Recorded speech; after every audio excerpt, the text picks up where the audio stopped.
অবশ্যই আমরা চলে আসলাম লক্ষ্মীপুর। এখন আছি ঝুমুর 0 পয়েন্টে।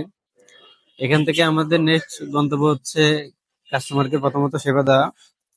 সেবা দেওয়ার পরে ইনশাল্লাহ আমাদের আবার গন্তব্য হবে আলেকজান্ডার উদ্দেশ্যে রওনা হয় এখান থেকে। যদিও বৃষ্টির ভিতরে আমরা চলে আসলাম সেবা দেওয়ার জন্য। আসিবালা তোর কি খবর? চুরি ডাকাতি ছিনতাই কিভাবে সম্ভব যদি থাকে মোটরলোক? তো ভাইয়ের গাড়িতে কাজ শেষ করে চলে যাবো আমরা এক বড় ভাই শপে। বড় ভাই শপে আসার কারণ হচ্ছে কিছু কেনাকাটা করব, এই জন্য চলে আসলাম সাকিব এন্টারপ্রাইজ, এক বড় ভাই পরিচিত বড় ভাইয়ের দোকান। ওখান থেকে কিছু কেনাকাটা করে আমরা এখান থেকে চলে যাব আবার কাস্টমারকে সেবা দেওয়ার জন্য। প্রথমত বৃষ্টি শুরু, আর দ্বিতীয়ত সামনে অনেক জ্যাম। তো জ্যামে আর বৃষ্টিতে মোটামুটি অবস্থা পুরোই খারাপ। দেখা যাক জ্যাম থেকে বেরোতে কতক্ষণ সময় নেয়।